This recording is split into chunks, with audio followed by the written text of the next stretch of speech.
नमस्कार विद्यार्थी मित्रांनो, मी प्राध्यापक प्रथमेश कुडाळ तुम्हा सर्व विद्यार्थी मित्रांचं क्रॅकेट विथ मॅथ मास्टर या युट्यूब चॅनलमध्ये हार्दिक स्वागत करत आहे. तर विद्यार्थी मित्रांनो, आपण याआधी सांगितल्याप्रमाणे की आपण इयत्ता 12वीच्या सिलेबसला स्टार्ट करणार. तर विद्यार्थी मित्रांनो, आजपासून आपण एक नवीन बॅच लॉन्च करत आहोत, जिचं नाव आहे लक्ष्य 1.0. या बॅचमध्ये स्पेशली गणिताच्या विद्यार्थ्यांसाठी इयत्ता 12वीचा ओव्हरऑल सिलेबस, प्रत्येक चॅप्टर हा डिटेल वाईज प्रत्येक कन्सेप्ट ही तुम्हाला समजून सांगितली जाईल.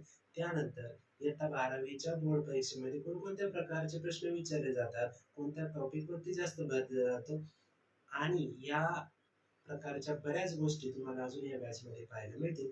तर विद्यार्थी मित्रांनो, तयार आहात ना आपल्या या नवीन बॅच साठी? लक्ष्य 1.0. लक्ष्य होगा क्लिअर, रिझल्ट होगा शानदार. तर विद्यार्थी मित्रांनो, सर्वप्रथम आपण इयत्ता 12वीच्या सिलेबस मध्ये कोणकोणत्या प्रकारचे टॉपिक आपल्याला अभ्यासायचे याबद्दलचं थोडंसं विश्लेषण करून पाहूया. तर जर विद्यार्थी मित्रांनो तुम्ही आता 12वीचा सिलेबस पाहिला असेल तर त्यामध्ये एकूण 2 पार्ट पडतात. One for part 1 and another is part 2. तर आपण पाहूयात की पार्ट 1 मध्ये कोणकोणत्या प्रकारचे आपल्याला चॅप्टर आहेत आणि पार्ट 2 मध्ये पण कोणकोणत्या प्रकारचे चॅप्टर आहेत. तर आपण पाहायला गेलं तर पहा विद्यार्थी मित्रांनो, हा आहे पार्ट 1. यामध्ये आपल्याला वेगवेगळ्या प्रकारचे चॅप्टर पाहिजे. त्यामध्ये पहिला चॅप्टर असेल तुमचा mathematical logic. First chapter is mathematical logic. Second one is matrices. Third one is trigonometric function.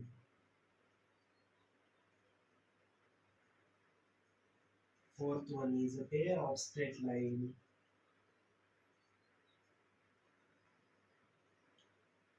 Fifth one is vector, की जो सगळ्यात महत्वाचा चॅप्टर आहे 12वीच्या बोर्ड परीक्षे दृष्टी. त्यानंतर 6वा लाईन अँड प्लेन. आणि सगळ्यात शेवटचा 7वा चॅप्टर तुमचा तो लिनियर प्रोग्रामिंग. तर विद्यार्थी मित्रांनो, पार्ट 1 मध्ये पाहायला गेलं तर हे टोटल आपले 7 चॅप्टर आहे. सेम फॉर पार्ट 2 मध्ये जर तुम्ही पाहिले, पार्ट 2 मध्ये तुमचे ओव्हरऑल 8 चॅप्टर आहेत. ते पण आपण वन बाय वन लिहून घेऊया.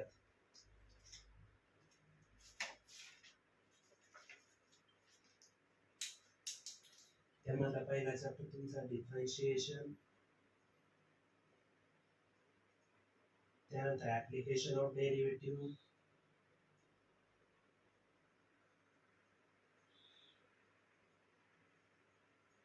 त्यानंतर third chapter indefinite integration. Indefinite integration. Fourth one is definite integration. त्यानंतर fifth one is application of definite integration. Application of definite integration. त्यानंतर 6वा चॅप्टर तुमचा डिफरन्शियल इक्वेशन, की ज्याला आपण शॉर्ट फॉर्म मध्ये डीई म्हणू. त्यानंतर 6वा चॅप्टर तुमचा प्रोबॅबिलिटी डिस्ट्रीब्युशन. Probability distribution. आणि लास्ट चॅप्टर तुमचा बायनॉमियल डिस्ट्रीब्युशन. Binomial distribution. तर विद्यार्थी मित्रांनो, असे ओव्हरऑल आपल्याला टोटल 15 चॅप्टर इयत्ता 12वीच्या बोर्डच्या परीक्षेमध्ये अभ्यासायचे, की ज्यावरती वेगवेगळ्या प्रकारचे प्रश्न विचारले जातात. तर विद्यार्थी मित्रांनो, आजपासून आपण पार्ट 1 च्या चॅप्टर नंबर 1 ज्याचं नाव आहे मॅथमॅटिकल लॉजिक अभ्यासणार आहोत. जसं की आपल्या चॅनलचं थीम आहे वेअर कन्सेप्ट मीट लॉजिक, त्याच प्रकारचं लॉजिक आपल्याला इथे अनुभवायचंय. तर चला तर विद्यार्थी मित्रांनो, आजपासून आपण आपल्या ऍक्च्युअल सिलेबसला सुरुवात करूया. आणि विद्यार्थी मित्रांनो, तुम्ही तयार आहात ना? चला तर आपण सुरुवात करूया आपल्या चॅप्टर नंबर 1 ज्याचं नाव आहे मॅथमॅटिकल लॉजिक. चला.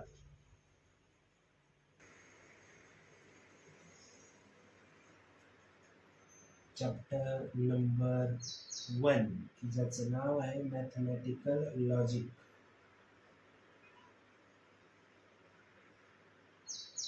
आता बऱ्याच जणांना प्रश्न पडत असेल, लॉजिक म्हणजे आपण जे जनरल लाईफ मध्ये लॉजिक वापरतो ते का? तर मुळीच नाही. विद्यार्थ्यांनो, आपल्याला काय पाहायचंय मॅथमॅटिकल लॉजिक, की यामध्ये आपल्याला वेगवेगळ्या प्रकारचे सेंटेन्स दिलेले असतात, स्टेटमेंट दिलेले असतात. त्या स्टेटमेंट ट्रू आहे, फॉल्स आहे. त्यानंतर यामध्ये कोणत्या वेगवेगळ्या प्रकारचे सर्किट आहे, हे स्टेटमेंट टॉटॉलॉजी कॉन्ट्राडिक्शन आहे का चुकीचं आहे बरोबर हे आपल्याला त्या लॉजिक चॅप्टर मधून पाहायचंय.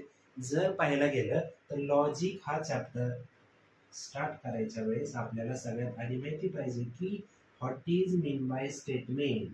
की स्टेटमेंट म्हणजे काय. जसं की आपण इंग्लिशमध्ये पाहिलं असेल स्टेटमेंट म्हणजे काय, ज्या वाक्याची सुरुवात subject plus verb plus object अशी असते त्याला आपण जनरल काय म्हणतो स्टेटमेंट. पण जर आपण मॅथमॅटिक्स या विषयाचा अभ्यास करायला गेलो आणि त्यातला जर मॅथमॅटिकल लॉजिक हा चॅप्टर असेल तर स्टेटमेंटची डेफिनेशन अशी की असं वाक्य की ज्याचं उत्तर फक्त ट्रू किंवा फॉल्स या दोनच प्रकारे येतं. म्हणजे एक तर चुकीचा असेल किंवा बरोबर असेल अशा प्रकारच्या सेंटेन्सला काय म्हणतात स्टेटमेंट. जसं की एखादं उत्तर समजा एखादा क्वेश्चन असेल की आपण अज्युम करूया की फॉर एक्झाम्पल म्हणजे असं की ज्याचं उत्तर फक्त एकतर ट्रू असेल किंवा फॉल्स असेल. फॉर एक्झाम्पल आपण एखादं एक्झाम्पल कन्सिडर करूया की सन राईज इन ईस्ट. बरोबर आहे का, सन हा पूर्वेला उगवतो का, याचं उत्तर काय आहे येस. म्हणजे हे उत्तर काय आहे आपलं ट्रू. म्हणजे हे स्टेटमेंट पॅटर्न काय झाला की ज्याचं उत्तर ट्रू आहे म्हणजे हे दिलेलं वाक्य हे आपलं स्टेटमेंट असणार आहे. अजून एखादं पाहूया सन दुसरं घेऊ आपण. आता हे झालं सनराइज इन ईस्ट. अजून एखादं पाहूया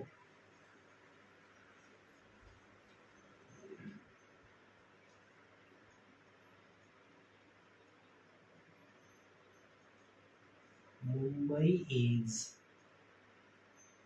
300 किलोमीटर फार फ्रॉम पुणे. आता काय स्टेटमेंट वापरले आपण, मुंबई ही पुण्यापासून 300 किलोमीटर दूर आहे. म्हणजे याचं उत्तर एक तर काय असेल, एक तर 300 किलोमीटर असेल, एक तर ट्रू असेल किंवा उत्तर काय असेल फॉल्स असेल. म्हणजे स्टेटमेंटची डेफिनेशन काय की वाक्याची अशी रचना की ज्याचं उत्तर फक्त हे एक तर ट्रू येईल किंवा फॉल्स येईल त्याला आपण काय म्हणतो रे स्टेटमेंट म्हणतो. आता या स्टेटमेंटचे वेगवेगळे प्रकार आहेत. त्यामधले मेन 4 प्रकार आपल्याला अभ्यासायचे. त्यामधला पहिला प्रकार आहे तुमचा कंजंक्शन, डिसजंक्शन, त्यानंतर कंडिशनल आणि चौथा तुमचा बाय कंडिशनल. आता स्टेटमेंट मध्ये conjunction, disjunction, conditional, biconditional हे का बरं. आता जर आपल्याला माहिती आहे की एखादं स्टेटमेंट जॉईन करण्यासाठी किंवा दोन वाक्य एकमेकांना जॉईन करण्यासाठी आपण मध्ये कोणकोणते सिम्बॉल वापरतो किंवा मध्ये कोणकोणती वाक्यरचना वापरतो. आपण अँड वापरतो, ऑर असेल, इफ अँड ओनली इफ असेल, इफ देन असेल किंवा बोथ असेल. या प्रकारचे आपण कंजंक्शन कशासाठी वापरतो, दोन स्टेटमेंट एकमेकांना जोडण्यासाठी. त्याच प्रकारे स्टेटमेंट मध्ये आपण मॅथमॅटिकल लॉजिक ह्या चॅप्टर मध्ये ही 4 महत्वाचे कंजंक्शन वापरणार आहोत. ज्यामध्ये पहिलं आहे कंजंक्शन की ज्यामध्ये स्टेटमेंट जोडलेलं असतं अँड याने त्याला डिनोशन करतात, उलटा फी असेल आपला. त्यानंतर डिसजंक्शनला स्टेटमेंट जॉईन होतं ऑर ने ज्याचा सिम्बॉल आहे फी. त्यानंतर कंडिशनल स्टेटमेंट जॉईंट असतं इफ देन ने त्याचा सिम्बॉल आहे पी इम्प्लिकेशन क्यू. आणि बाय कंडिशनल स्टेटमेंट जॉईंट असतं if and only if, if and only if. याला सिम्बॉलिक फॉर्म काय आहे इफ पी, सिम्बॉलिक फॉर्म काय आहे पी डबल इम्प्लिकेशन क्यू. हा झाला काय त्याचा सिम्बॉलिक फॉर्म. तर आपण ह्या चारींपैकी एक एक आपण पाहूया. त्यामधला पहिला जर विचारून घेतला आपण,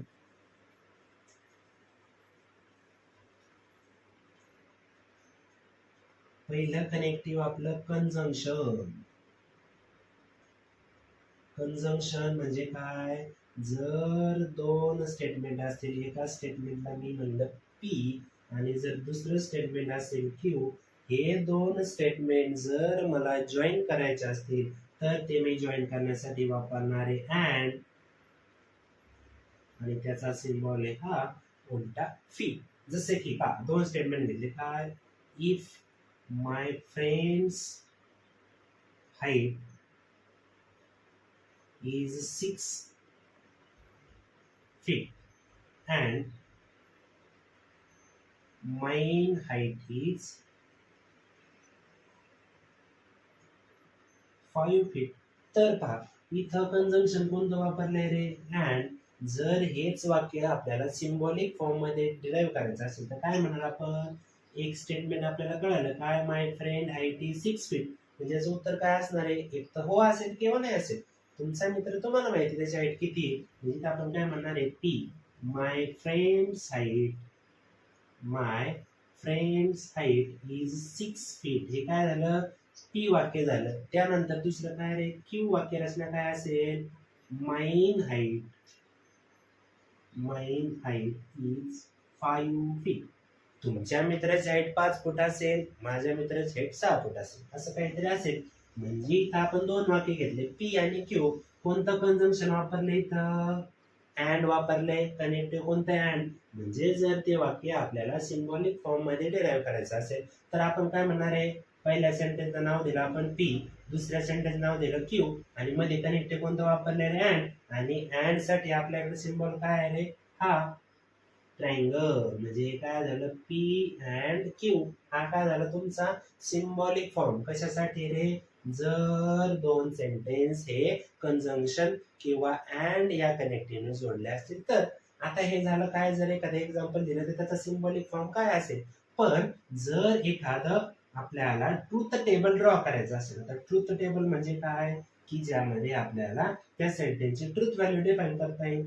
जर सपोज आपल्याकडे दोन स्टेटमेंट, एक पी दुसरे क्यू, आणि त्या स्टेटमेंट मध्ये आपल्याला त्यांचे ट्रूथ व्हॅल्यू लिहायचं. सपोज जर पी ची ट्रूथ व्हॅल्यू असेल टी आणि दुसरी एफ असेल तर क्यू ची काय घेतो रे आपण, टी एफ. आता आपल्याला काय पाहायचंय, कंजंक्शनची ट्रूथ व्हॅल्यू काय असेल, तर आपण इथं काय लिहिणार, पी अँड क्यू. आपल्याला माहिती आहे जर मध्ये अँड असेल तर आपण याचा ट्रूथ टेबल लिहिताना कसा लिहितो रे, जर ट्रू असेल तरच ट्रू, अदरवाईज बाकीच्या सगळ्या व्हॅल्यू काय येतील रे, फॉल्स. म्हणजे काय, जर दोनही स्टेटमेंटच्या व्हॅल्यू ट्रूथ व्हॅल्यू ह्या जर ट्रू असतील तर त्यांच्या कनेक्टिव्हची व्हॅल्यू किंवा जे सेंटेन्स कनेक्ट केले त्याची पण व्हॅल्यू काय असणार आहे रे, ट्रू, आणि बाकीच्या अदरवाईज सगळ्या व्हॅल्यू काय असणार आहे, फॉल्स.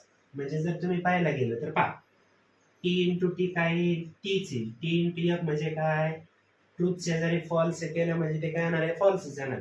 फॉल्स शेजारी ट्रू आलं म्हणजे ते काय येणार, फॉल्सच. फॉल्स असेल तर काय येणार, फॉल्स येणार. हे कशासाठी येणार आहे, जर तुमचा स्टेटमेंट पॅटर्न किंवा स्टेटमेंट हे जॉईन केलेलं असेल, कशाने, कंजंक्शनने जॉईन केलं असेल, किंवा त्याला आपण काय म्हणतो, अँडने जॉईन केलं असेल. हे झालं काय तुमचं पहिलं कनेक्टिव्ह. आता जर तुम्ही पाहायला गेले दुसरं कनेक्टिव्ह, तर हे झालं काय आता पहिलं, की याचं नाव काय रे, कंजंक्शन. पण जर दुसरं आपण अभ्यास केलं, दुसऱ्याचं नाव काय रे, डिसजंक्शन. आता कंजंक्शन हे स्टेटमेंट मध्ये वापरलं आपण तेव्हा कोणतं कनेक्टिव्ह होतं, अँड कनेक्टिव्ह होतं. पण आता जेव्हा आपण डिसजंक्शन वापरतो तेव्हा कनेक्टिव्ह कोणता असणार आहे रे, ऑर, आणि त्याचा सिम्बॉलिक फॉर्म काय असणार आहे तुमचा, फी. तर आपण एखादं एक्झाम्पल घेऊन पाहूया. For example, my favourite place is Mumbai और पुणे. माय फेवरेट प्लेस इज मुंबई और पुणे. आता इथे दोन सेंटेन्स पडलेत का, पडलेत. पा दोन सेंटेन्स जॉईन केलेत कशाने रे, ऑर ने. म्हणजे मला सांगा इथं कोणता कनेक्टिव्ह वापरला आपण, डिसजंक्शन, ज्यामध्ये काय आला रे, ऑर आला. मग जर मला एक सिम्बॉलिक फॉर्म मध्ये लिहायचं असेल तर मी काय म्हणणार, पी स्टेटमेंट काय झालं, माय फेवरेट प्लेस इज मुंबई आणि काय पुणे, म्हणजे माझं आवडतं स्थळ काय असेल, एक तर मुंबई असेल किंवा काय असेल रे, पुणे असेल. तर मी पहिलं म्हणलं काय, माय फेवरेट प्लेस इज मुंबई, त्याला मी म्हणलं P. Or my favourite place is Pune, त्याला मी काय म्हणलं रे, क्यू. आणि दोन स्टेटमेंट मध्ये कनेक्टिव्ह कोणतं वापरलंय रे, ऑर कनेक्टिव्ह वापरलंय, तर त्याचा सिम्बॉल काय रे, पी ऑर क्यू. याचा पण आपल्याला जर ट्रूथ टेबल डिफाईन करायचा असेल तर कसं करावं लागेल आपल्याला, इथे पी असेल, इथे क्यू स्टेटमेंट असेल, इथं असेल तुमचं पी और Q same as it is दोन स्टेटमेंट असतील तर त्याचं ट्रूथ व्हॅल्यू काय घेतो आपण टी टी इथे घेतो एफ एफ त्यानंतर इथं काय रे टी एफ. आता जसं की कंजंक्शन मध्ये काय होतं जर दोन स्टेटमेंटचा ट्रूथ व्हॅल्यू ट्रू असतील तर त्यांचं कंबाईन स्टेटमेंटचे ट्रूथ व्हॅल्यू पण काय येते रे ट्रू येते. पण डिसजंक्शन मध्ये उलटे आता जर पी आणि क्यू दोनही स्टेटमेंटचा ट्रूथ व्हॅल्यू या जर फॉल्स असतील तर त्यांच्या कनेक्टिंग स्टेटमेंटची ट्रूथ व्हॅल्यू पण काय येते फॉल्स आणि अदरवाईज सगळ्याला काय येते रे मग ट्रू ट्रू ट्रू. कळाले का दोन कनेक्टिव्ह कोणते दोन कनेक्टिव्ह एक कनेक्टिव्ह पाहिला आपण काय रे कंजंक्शन की ज्यामध्ये दोन सेंटेन्स जोडले जातात अँड ह्या अक्षराने आणि दुसरं कनेक्टिव्ह काय पाहिलं आपण डिसजंक्शन की ज्यामध्ये दोन सेंटेन्स जोडले जातात कशाने और ह्या अक्षराने. आता हे झाले दोन. त्यानंतर तिसरं कनेक्टिव्ह पाहणार आहे आपण. तिसरं कनेक्टिव्ह कोणतं रे सांगा बरं कोणतं कनेक्टिव्ह असेल. आता हे दोन झाले एक कंजंक्शन एक डिसजंक्शन. आता दुसरं काय रे आता थर्ड वन काय कंडिशनल कंडिशनल स्टेटमेंट. आता कंडिशनल स्टेटमेंट मध्ये आपण काय सांगितलं स्टेटमेंटचा पॅटर्न काय असतो इफ देन जर तू हे केलं तरच मी हे करेल याला आपण काय म्हणतो रे कंडिशनल म्हणजे आपण त्यावरती काहीतरी कंडिशन अप्लाय करतो. जसं की पाहिलं if we study hard then we will get good marks in exam. मग आता मला सांगा इथं कोणता कनेक्टिव्ह वापरलाय इथं पहा इथं वापरलाय काय रे इफ काय वी स्टडी हार्ड इथं दुसरं काय आलंय then we will get good marks in exam. म्हणजे इथं दोन स्टेटमेंट कोणते आले रे एक स्टेटमेंट आलं पी की काय वी स्टडी हार्ड आणि दुसरं स्टेटमेंट काय आलं रे क्यू काय वी विल गेट काय गुड मार्क्स इन एक्झाम. मग जर मला हे आता सिम्बॉलिकली रिप्रेझेंट करायचं असेल तर काय रे एक स्टेटमेंट झालं माझं पी दुसरं स्टेटमेंट काय झालं क्यू म्हणजे पी हा अप्लाय केलाय कोणत्या स्टेटमेंट वरती क्यू म्हणजे इथे येणार आहे पी इम्प्लिकेशन क्यू. इथं कशाने डिनोट करतोय आपण conditional statement single side arrow P implication Q म्हणजे पी ची कंडिशन अप्लाय केली कोणत्या स्टेटमेंट वरती आपण क्यू या स्टेटमेंट वरती. जर याचा पण आपल्याला ट्रूथ टेबल पाहायचा असेल तर तो ट्रूथ टेबल कसा येईल रे पहा आपण याच्या आधी पाहिले कंजंक्शन डिसजंक्शन. आता कंडिशनल स्टेटमेंट काय येईल इथं असेल पी इथं असेल क्यू इथं असेल तुमचं P conditional Q same as it is दोन स्टेटमेंट पॅटर्न आहेत आपल्याकडे पी आणि क्यू त्यांच्या ट्रूथ व्हॅल्यूज टी इकडे असेल एफ इथं असेल टी एफ इथं असेल टी एफ. आता जसं की कंजंक्शन मध्ये काय होतं जर दोन स्टेटमेंटचा ट्रूथ व्हॅल्यू ट्रू असेल तर ट्रू डिसजंक्शन मध्ये काय होतं फॉल्स असेल तर फॉल्स. पण आता कंडिशनल स्टेटमेंट वेगळे जर पहिल्या स्टेटमेंटची ट्रूथ व्हॅल्यू टी आणि दुसऱ्या स्टेटमेंटची ट्रूथ व्हॅल्यू एफ असेल तरच एफ येतं. मग असं स्टेटमेंट कुठे आहे इथं टी आहे इथं टी एफ आहे म्हणजे इथं काय येणार आहे टी एफ असेल तरच एफ अदरवाईज सगळ्या व्हॅल्यू काय येणार आहे तुमच्या ट्रू म्हणजे इथे येणार आहे तुमचा टी इथे येणार आहे तुमचा टी इथं पण येणार आहे टी. कळलं का तुम्हाला कंडिशनल स्टेटमेंट म्हणजे काय जर पी ची कंडिशन अप्लाय केली कोणावरती क्यू वरती मग आपल्याला काय भेटणार आहे ह्या वेगवेगळ्या प्रकारच्या ट्रूथ व्हॅल्यू भेटणार आहे. जसं की इथे पाहिलं पहिल्या स्टेटमेंटचे ट्रूथ व्हॅल्यू जर टी असेल दुसऱ्या स्टेटमेंटचे ट्रूथ व्हॅल्यू जर फॉल्स असेल तर या दोघांनी मिळून तयार झालेल्या सेंटेन्सची ट्रूथ व्हॅल्यू पण काय असेल रे फॉल्स असेल अदरवाईज बाकीच्या सगळ्या व्हॅल्यू काय असतील ट्रू. हे झालं काय आता तुमचं 3 नंबरचं connective same as it is. आता काय तुमचं 4th नंबरचं कनेक्टिव्ह. आता हे झालं कंडिशनल. आता कंडिशनल वर काय रे आता परत बाय कंडिशनल कोणतं स्टेटमेंट आहे तुमचं आता नंबर 4चं की ज्याचं नाव काय आहे बाय कंडिशनल स्टेटमेंट. मग आता बाय कंडिशनल स्टेटमेंट मध्ये काय रे आपलं कनेक्टिव्ह असतं इफ अँड ओनली इफ म्हणजे काय जर तुम्ही हे केलं तर आणि तरच मी एखादी गोष्ट करू शकतो त्याला आपण काय म्हणतो रे इफ अँड ओनली म्हणजेच काय बाय कंडिशनल स्टेटमेंट. म्हणजे काय रे जर दोन स्टेटमेंट असतील पी आणि क्यू आणि त्यांच्यामध्ये कनेक्टिव्ह असेल इफ अँड ओनली, तर त्याचा सिंबॉलिक फॉर्म हा असा असतो काय, P double implication Q. Bi condition असेल तर आपण काय वाचतो याला, पी डबल इम्प्लिकेशन क्यू. आणि जर फक्त कंडिशनल असेल तर आपलं सिंबॉलिक फॉर्म काय रे, त्याला वाचताना आपण कसं वाचतो, पी इम्प्लिकेशन क्यू. आता जर या बाय कंडिशनल स्टेटमेंटचे एखादं एक्झाम्पल पाहायचं असेल तर काय रे, पी डबल इम्प्लिकेशन क्यू. आलंय का इथे इफ अँड ओनली इफचा वापर झालाय का, हे काय इफ अँड ओनली इफ. आता सेम याचा पण जर आपल्याला स्टेटमेंट पॅटर्न पाहायचा असेल तर स्टेटमेंट पॅटर्न कसा येईल रे, आता परत आपल्याला काय कन्सिडर करावं लागतील, दोन स्टेटमेंट कन्सिडर करायचे, एक स्टेटमेंट पी एक स्टेटमेंट क्यू. आणि त्यानंतर काय रे, पी डबल इम्प्लिकेशन क्यू. म्हणजे इथे पी ची व्हॅल्यू टी टी, इथे एफ एफ, क्यू ची व्हॅल्यू काय रे, टी एफ टी एफ. आता जसं की याच्या आधीचे पाहिले कंजंक्शन डिसजंक्शन कंडिशनल, आता बाय कंडिशनल. बाय कंडिशनल मध्ये सोपं आहे एकदम, जर दोनही ट्रुथ व्हॅल्यू सारख्या असतील तर त्या दोघांची पण कनेक्टिंग सेंटेन्सची ट्रुथ व्हॅल्यू पण काय आहे, ट्रू.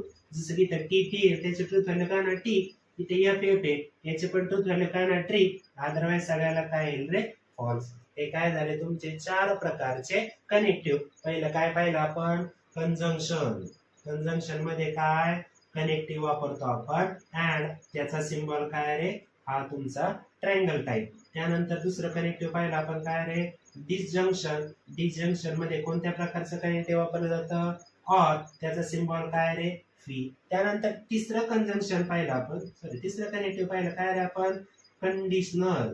आता कंडिशनल कसं, की ज्यामध्ये इफ देन वापरलेलं असतं आणि त्याचा सिम्बॉलिक फॉर्म काय, इफ पी देन क्यू किंवा पी इम्प्लिकेशन क्यू. आणि शेवटचं पाहिलं आपण काय रे, बाय कंडिशनल स्टेटमेंट, की जे आपण सिम्बॉलिकली असं लिहिलेलं वाचताना आपण कसं वाचतो, पी डबल इम्प्लिकेशन क्यू. हे काय झाले तुमचे चार प्रकारचे कनेक्टिव्ह. आणि राहिलेले एक शेवटचा प्रकार कोणता रे, तू आता नंबर 5, की ज्याला आपण म्हणतो की negation of the statement. Number 5 काय रे, निगेशन ऑफ स्टेटमेंट. मग आता निगेशन म्हणजे काय रे, निगेशन म्हणजे काय, निगेटिव्ह. जर एखादं सेंटेन्स दिलेलं फ्रॉम ऑफिस, आता इथं काय झालंय, एक स्टेटमेंट आहे काय, today we get the leave from office. एक तर लिव्ह भेटेल किंवा नाही भेटणार. पण जर याचं निगेशन लिहायचं असेल तर काय रे, जर मी याला नाव दिलं पी आणि याचा जर मला निगेशन लिहायचं असेल तर निगेशनचा सिम्बॉल काय रे, फक्त असा निगेशन पी. मग या सेंटेन्सचं निगेशन काय होईल, today we not get the leave from office. म्हणजे दिलेल्या सेंटेन्स मध्ये फक्त नॉट इन्क्लूड केला, एखादा नकारार्थी शब्द ऍड केला तर त्या सेंटेन्सला काय म्हणतात रे, निगेशन ऑफ स्टेटमेंट. तर विद्यार्थी मित्रांनो, आपण हे 5 प्रकारचे कनेक्टिव्ह पाहिले. पहिलं कोणतं, की ज्यामध्ये आपण पाहिलं कंजंक्शन, की जे सेंटेन्स मध्ये अँड हे कनेक्टिव्ह आपण जोडलेलं असतं. त्यानंतर 2 नंबरचं पाहिलं काय आपण, डिसजंक्शन, की ज्यामध्ये ऑर हे कनेक्टिव्ह वापरलेलं असतं. 3rd नंबर पाहिलं काय रे आपण, कंडिशनल स्टेटमेंट, की ज्यामध्ये इफ आणि देन हे वापरलं असतं. 4th नंबर पाहिलं आपण काय, बाय कंडिशनल स्टेटमेंट, की ज्यामध्ये पी डबल इम्प्लिकेशन क्यू आणि कनेक्टिव्ह काय वापरलं असतं रे, इफ अँड ओनली इफ.